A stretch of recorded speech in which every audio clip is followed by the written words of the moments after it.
Hi, welcome back to my channel. రోజుకి ఒక్కొక్క updates మీ ముందుకు వస్తున్నాను. సో నా వీడియో లైక్ చేసి సబ్స్క్రైబ్ చేసి షేర్ చేసి నన్ను సపోర్ట్ చేస్తారని కోరుకుంటున్నాను. సపోర్ట్ చేయాలని కోరుకుంటున్నాను. అలాగే నేను మాట్లాడిన వాటికి మీకేమన్నా అనిపించిందా, నెగిటివ్గా ఇంకేమైనా చేంజ్ చేసుకోవాలా?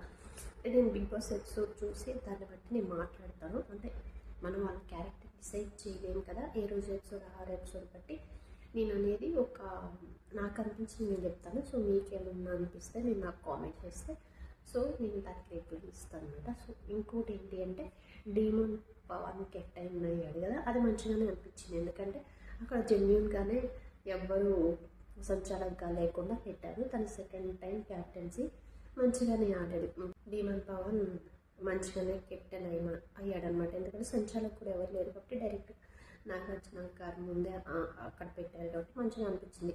కొన్ని ఐటమ్స్ చూపించి ఐడెంటిఫై తీసుకొచ్చి వాళ్ళే ఫస్ట్ తన బుట్టలో వేసుకోవాలి అన్నట్టు చెప్పారు. డీమోన్ పవనే త్వరగా వెళ్ళి అన్ని ఐటమ్స్ ఒక 5 వరకు ఇచ్చారు. సో తీసుకొచ్చాడు, మళ్ళీ కెప్టెన్గా అయ్యాడు అనమాట. దివ్యనికిత వచ్చినప్పుడు ఒక టాస్క్ పెట్టారు కదా, కెప్టెన్సీ టాస్క్ కోసం. అప్పుడు తను బతిమలాడాడు, నన్ను కూడా సెలెక్ట్ చేయి, నేను సెకండ్ టైం అయినప్పుడు హౌస్ హార్మోని పాడవకుండా మంచిగా చూసుకుంటాను అని.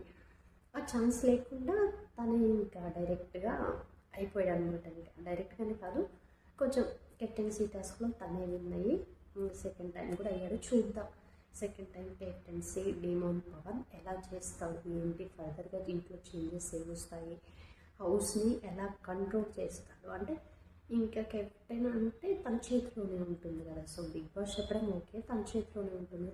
సో చూద్దాం హౌస్లో ఏం జరగబోతుంది ఏంటి అనేది.